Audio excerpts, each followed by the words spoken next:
চলে আসলাম ঐতিহাসিক বাজার ২২ মৌজার লালপুর বাজার পাশেই ২২ মৌজার ব্রাহ্মণবাড়িয়া ডিস্ট্রিক্ট নবীনগর থানা। আশেপাশে সব গ্রামই জানা আছে বাজারটি সম্পর্কে। অনেক দূর দূরান্ত থেকে ২২ মৌজার মানুষ আসে বাজার করার জন্য। যাই হোক, আজকে ২২ মৌজার গিয়েছিলাম কিছু কেনাকাটা করার জন্য।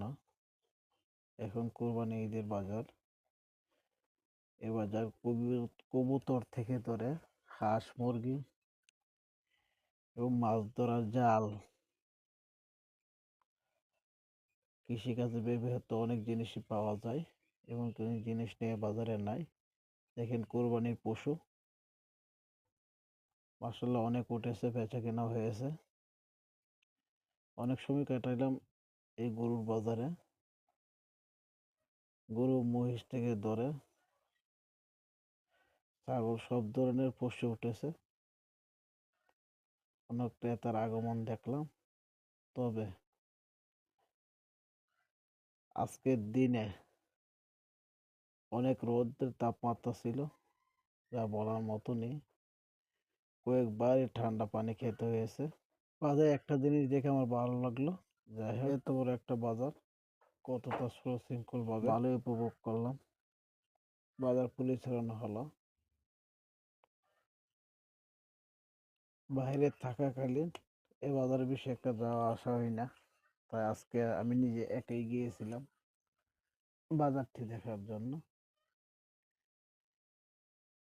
এই বাজারে যাওয়ার পরে অনেক আত্মীয় স্বজনের সাথে দেখা হয়,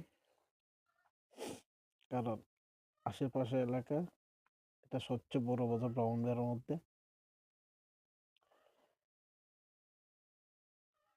এমনিতে নিয়মিতভাবে শনি মঙ্গলবার বাজার বসে। শনিবারে গরুর বাজার বসে না, প্রতি মঙ্গলবার গরুর বাজার বসে। যেহেতু ঈদ উপলক্ষে মঙ্গলবার শনিবার সপ্তাহে ২ দিন বাজার হবে। যাই হোক, এটা একটা পুরনো বাজার, সবাই জানে, নতুন করে জানানোর কিছু নেই।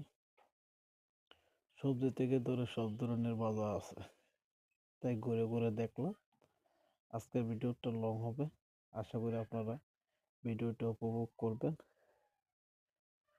আপনারা যদি উৎসাহ দেন এভাবে আরো লং ভিডিও